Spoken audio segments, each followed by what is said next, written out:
This is what it remotely feels like to use an automatic LVOA-C. If you haven't already, throw on as much fire rate as you can and go to town. The LVOA-C had a really fast fire rate along with some others. For those of you who aren't aware, the reason why there's so much buzz surrounding this new named AR coming out called the Lexington is because the lightweight M4 and the LVOA-C were both weapons in the Division 1, the two most popular assault rifles, I might add. You were either a lightweight M4 player or a LVOA-C player. Personally, I was a lightweight M4 player. I just like the recoil better. I think the LVOA-C hit a little bit harder than the lightweight M4, and the lightweight M4 had a little bit more fire rate. But why is this weapon special in terms of coming to the Division 2? When I talk about the recoil patterns, that was actually a thing in the original Division. Once Part 2 came out, weapon handling wasn't really a thing. I mean, you could handle your weapons relatively well in this game. Even if it's an LMG, there are only a few weapons that are really hard to handle, like the Merciless, a few marksman rifles, and some other weapons. But for the most part, everything shoots like a laser beam. So how is this going to change anything? There are already some very good assault rifles in the game right now. The FAMAS, at one point in time, everybody wanted a P416. And one weapon that is very familiar to the lightweight M4 is the Carbine 7, one of my favorites. So what makes this weapon special? Well, I think it has a lot to do with the nostalgia of the weapon itself. The fact that we'll be able to play with an automatic LVOA-C again because it was so legendary in the first game. Part of me feels like I want it to be like it used to be when it comes to the recoil. It actually required skill to beam someone's head or land all your shots because you had to control it. And attributes like accuracy and stability were really a thing. They really affected the weapon. So you can make an accuracy build.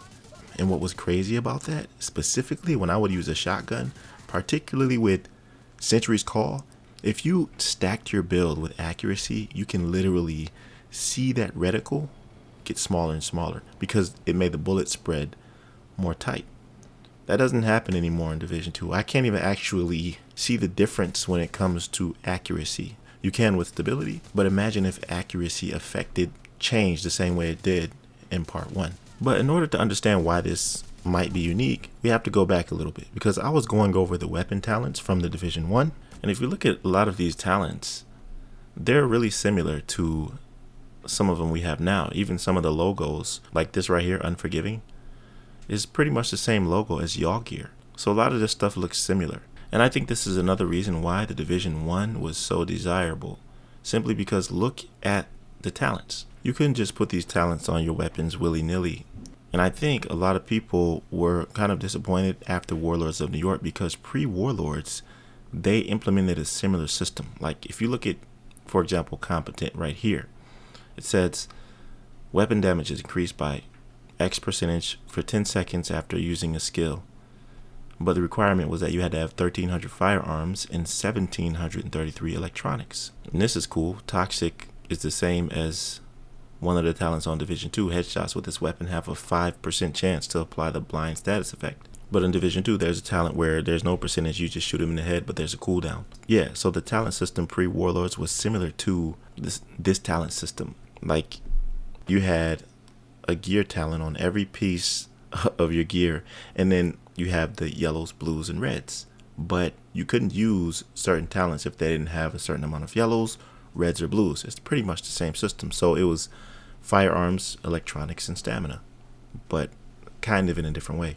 I don't know what the reason was why they changed that system, but let's move on. Yeah, these talents are cool, man. Accurate, return to Division 2, and I'm sure you guys see some here that are similar. Destructive, armor destruction value is increased by 15%. Doesn't this look familiar? What was that? Where it used to be damage to elites. Yeah, they removed that completely, and it had the actual same logo. Intense. Yeah, they wanted to implement the same system. Adapt. Oh, I really like that one. Using a skill increase your crit chance by X% for 5 seconds. This was really good for hybrids. Brutal, deadly, responsive, vicious. I remember all of these different combinations. Speaking of which, I think that the Lexington is going to be similar to something they had on Div 1. Okay, they're probably going to bring it back as a counterpart to the Liberator.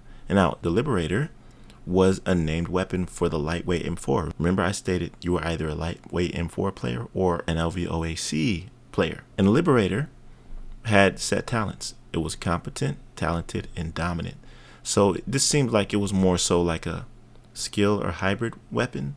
I don't really use it that much because I prefer certain other talents, but I'm curious to see if the LVOA-C is going to be like an opposite counterpart to this. And will they bring the Liberator back to the Division 2 anytime soon? Anyways, I just wanted to talk about this weapon a little bit based on what Division 1 had. I wish they would have did a lot of these things before, mainly bringing something like survival back. They could have did a lot with this game to make it more engaging throughout the years. So I guess they're going to be implementing things as time goes on and we see what else we get more in the future as we wait for the Division 3 or whatever else is next. Anyways, let me know what you think about this in the comment section below. It was just a conversational piece.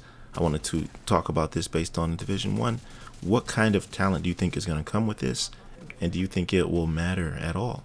I think that overall it'll just be cool to have that nostalgic aspect to it, to actually be able to use it. I'll see you in the next one. Be right out.